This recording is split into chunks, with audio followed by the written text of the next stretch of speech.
especially in my case where I was starting out with a limited budget, I had to learn how to do things pretty quickly and do things myself. And it all came from trial and error. And you know, if you make mistakes, it's no big deal. It's a learning experience. And you just learn what didn't work, and you move on, find out what does work, and you continue to progress from there. Welcome to the My Future Business Show, where we get you in front of your best audience and keep you there. Not only are we interviewing the biggest names in business to help you become even more successful, we're inviting you to book your spot on the show to help you grow your business. So at the end of the call, make sure you fill in the interview application form at myfuturebusiness.com/interviews. Hi, and welcome back to the My Future Business Show. As you know, my name's Rick Nuske. I'm the host, and tell you what, this is the best job in the world. I get to speak with some amazing entrepreneurs and business owners, and today I'm on the line with BRIAN WINCH. How are you, Brian? Not bad yourself, Rick. Like I said a little earlier, I've got 2 feet and a heartbeat. I think that's my catch cry, and I'm doing pretty well, thank you. That's good. So where are you based, Brian? I'm in Calgary, Alberta, Canada. And North America, my business, basically, the model works pretty much anywhere where there are parking lots. Yes. It doesn't matter, you know, it's better that we're in Canada or United States or Australia as opposed to Africa, for example. Absolutely. There's no shortage of car lots, is there? There's plenty of them out there. And, you know, it helps if you've got a country where there's not such high density. You know, there are certain areas where my business model wouldn't work, where, right, you know, there's not really any parking lots. It's mostly street parking, or you've got the shops on a main street and you need to take public transit to get there. So we'll get into that later, I guess. Yeah, no problems at all. Well, look, everybody who's on the call with us today, we're going to be talking about Brian's business, and it's an amazing but very simple business model. And I think that's is a testament to its success, is how simple it actually is. But before we jump into that, Brian, I'd love to share a little bit about you, your backstory, and how you got to be where you are today. Well, you know, I started this business as a side gig or side hustle back in 1981. Although back in 1981, it was probably referred to as moonlighting. I'd never heard of those terms, side gig or side hustle, but nevertheless, I was working a full-time job as a shipper-receiver at a large sporting goods company. And I was struck with the realization that, you know what, I don't really want to do this job the rest of my life. I had more ambition. I wanted to be compensated for the work that I put in. And I realized that wasn't going to come from a regular paycheck and clocking in 9 to 5, if you will. So I started looking at a number of possibilities. I guess I was pretty limited in terms of what I could do because I didn't have an advanced education. I barely graduated high school. I didn't have any special skills or knowledge. I didn't have a lot of money in my bank account. So I started looking at a number of opportunities and make a long story short, I realized that probably the easiest business to get into was some sort of cleaning business. A lot of people don't like to clean, and they're more than willing to pay somebody else to do it. So what type of cleaning business? I then remembered that my father, by the way, he was a janitor for the public school system in my city, and he did a number of odd jobs, or moonlighting, if you will, or side gigs, in order to supplement the family income. And one of which was a litter pick or a litter cleanup service at a nearby shopping center. And he had taken us, when I say us, my brothers and I, along with him a couple of times, and I thought this was a great, simple service to provide. All we had to do was walk around the property and sweep up any type of litter material, and away we went. And it was done in the early morning hours, so there was no vehicles in our way, and it was a peaceful time of day, and we enjoyed the work working with our dad. And so when I started thinking about what type of cleaning service I could do, I remembered that, and I thought, well, let's test the market. Let's see if there's a need for this service. And I started contacting property management companies. And I guess it was my third or fourth phone call, and I got lucky. But luck comes from hard work. And so the person I was talking to on the phone said, "You know what? I'm glad you phoned me because I'm having a tough time finding somebody who will reliably show up and clean up the litter from outside my three strip plaza parking lots. Would you be interested?"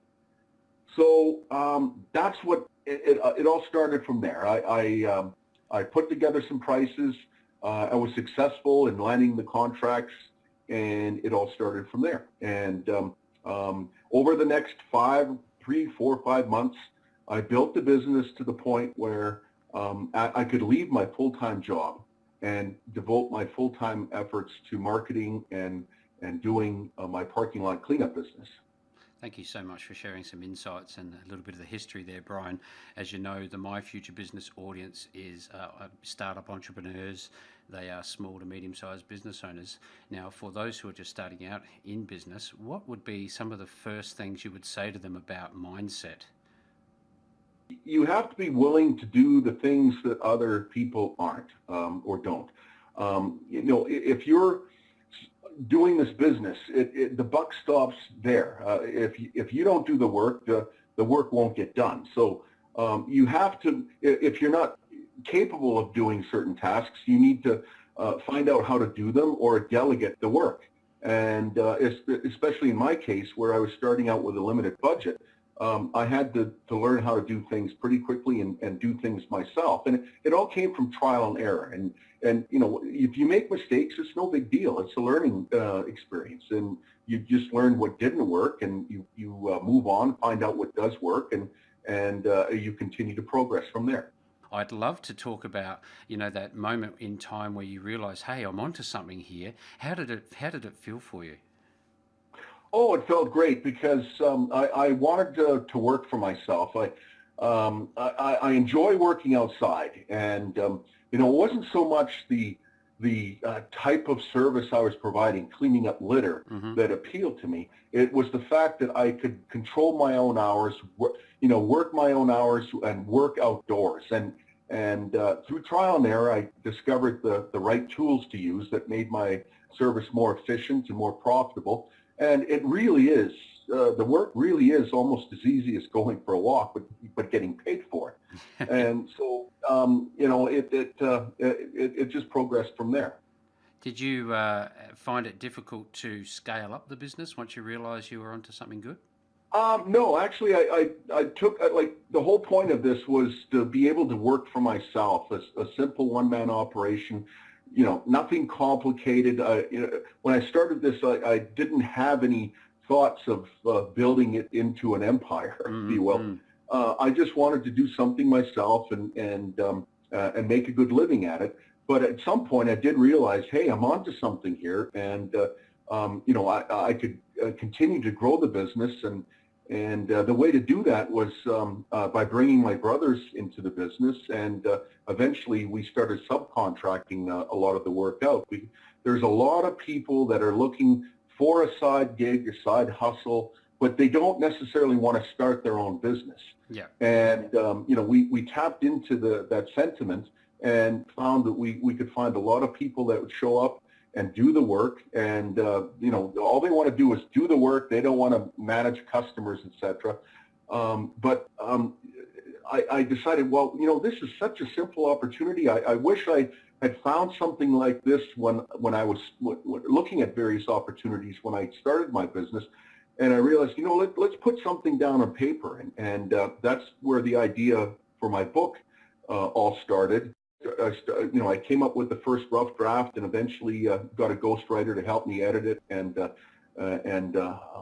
put the book together. And I've been selling it for quite a few years, and there's been a number of different revisions and additions. It's always being updated, but it is a great opportunity for other people that were in the same situation as I was back in 1981 and would like to start a simple green service based from home that doesn't cost a lot of money to get started. And the name of the book was? The book is CLEANLOTS, America's Simplest Business. Mm-hmm. But you can find that on my website at cleanlots.com. And I would like to point out, in case I forget to mention it later, it is such a simple business that I can offer free support. So anyone who does buy my book, you do receive my contact information in the book. You get my office phone number and my email address, and I'm more than happy to help people out to start and operate this business. And I can do that because it is, like I said, it is such a simple business. It doesn't take much to realize and to get started. How simple it is. And after a while, you don't need me anymore. No, that's fantastic. And anybody who is looking for the links, look around the post. No matter where you hear it, see it, you'll have some way to get back to cleanlots.com and talk with Brian. Brian, I'd love to talk about something you touched on a little bit earlier, and actually it's one of your pages on your website called opportunity. Do you think nowadays there's opportunities across America, across the world, for entrepreneurs to start new things like this? Oh, definitely. As I mentioned before, there's always a need for cleaning services. My service is kind of a niche service. We don't pretend to be a jack of all trades and wind up being a master of none. Mm-hmm. And so what's made our business model successful is that we promise to show up at the proper time of day, use the proper equipment, and our service is done on foot.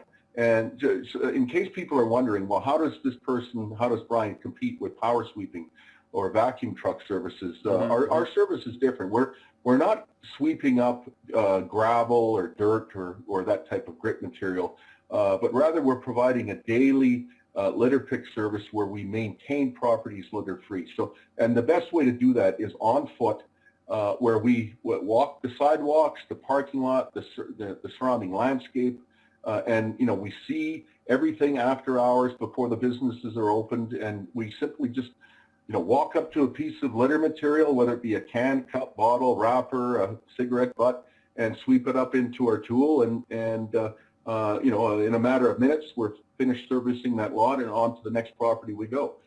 So there's always opportunity, and whether it be ours or something else, I think people should look at if they're looking for an opportunity, they obviously have to look at their skill set, their experience, how much money can they afford for a business startup, and what do you really want to do? Would you mind working outdoors? Do you want to work indoors? But the key is there's no point in getting involved in a business if you're chasing the dollars. Yeah. I think wealth is a byproduct of what you do and what you enjoy doing. And so unfortunately a lot of people think, oh, I'm going to get into this, I'm going to start this online business and I'm going to be an affiliate and I'm going to market this. But after a while, if they're not interested in that product, they lose interest and eventually they're out of business, or they just kind of fade away from it. Do you often find that, is it seasonal? No, it's definitely not. I can understand why some people will think that, and they'll say, well, if it snows, is there a need for the service? The snow's going to cover the litter. But Mm-hmm. actually, businesses are open year-round, 7 days a week, in some cases, or 5 days a week. People litter. It doesn't matter what time of year. They don't stop dropping their trash onto a parking lot just because it's snowing out or it's cold out. As a matter of fact, we clean up more coffee cups and those windshield washer jugs, when you fill your windshield washer. Yep. We clean up more of that material in the winter months than we do in the summer. So yes, it is true. If it snows, 1 or 2 consecutive days, it will temporarily mask the litter, but we still need to get out, service our properties, because there's still those large items that are going to be sticking out from the snow, and we also empty the trash liners from any of the litter receptacles that are situated on the sidewalks in front of the shops. Mm-hmm. So if we didn't go out because we're thinking no one's going to know and the snow is covering the litter material in the parking lot, well, you can still have an overflowing litter container that still needs to have the trash liner changed out on those days. I'd love to hear one of the times you had an amazing experience doing this job, something funny that's happened to you when you first started out in this. Would you be able to share a story with us? Oh, I've got several stories. I mean, I've been doing this since 1981. So, there's times where, I found money in the parking lot. And it's amazing how careless people can be with their valuables. I found wallets. I find cell phones, and I make my best efforts to locate those people. And many times they're very appreciative. But sometimes I find money laying in a parking lot, like dollar bills, fives, tens, 20s, 50s, and there's been a couple of situations where I've been walking forward, and I thought, well, I see some paper material in the parking lot, so I better walk towards it and sweep it up. And then when I got close to it, I realized they were bills, and I thought, well, is someone playing some social experiment on me?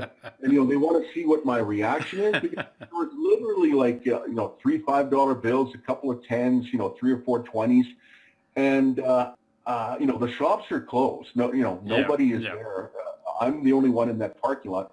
And I felt bad for that person because I'm sure, that money meant something to them. But like I said, I think people will put some of their money in their pocket and their car keys in there, and then when they approach their vehicle and they pull their keys out comes the bills onto the park. And but one of the I guess the best example of the money I found, and it's only happened to me once, and I don't know, and I hope it doesn't happen again for the sake of a merchant. But one time I was cleaning around a waste bin at a shopping plaza. And it was the springtime, and it was after a Canadian winter, and I'm sure the bin had been moved a few times, but I saw a roll of what looked like bills tightly wound up with an elastic band. And so I picked it up. It was I took it home, dried it out, and started rolling off, counting the bills, and it was over $600. And I'm sure it came from a merchant that had closed up shop for the day and went to the waste bin to dispose of their trash, and perhaps they pulled out their keys again, and out came the daily deposits onto the parking lot by the waste bin. And for a number of months it was covered probably by some snow, some dirt, probably the waste bin itself. And at some point, the waste bin was moved back when it was emptied, and there it was when I was cleaning one day. If you were to be looking for an opportunity like this, where would people go, and what would be the process that they would need to follow? Well, if you were starting a service like this, your customers are property management companies. And you contact them. I don't call it cold calling because you're not phoning people up to sell them anything. You're just simply trying to gather contact information. Who in that company is the decision maker? Yeah. And once you have that information, you just simply give them your brief elevator pitch. Who you are and how your service can benefit them, and you forward some information to them, whether it be email or snail mail. And then you follow up. If you haven't heard from them in a week or so, you follow up. It's important to realize that property managers are extremely busy. They're almost babysitters. They're constantly getting communications, whether it be text messages, emails, phone calls from tenants in their properties, from contractors. They're always putting out fires.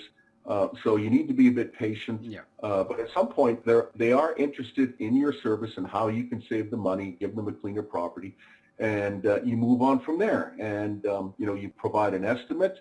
If it's a go-ahead, then you start providing your service.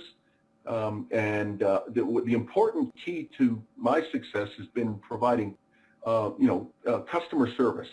We do more than just cleaning up litter at a parking lot.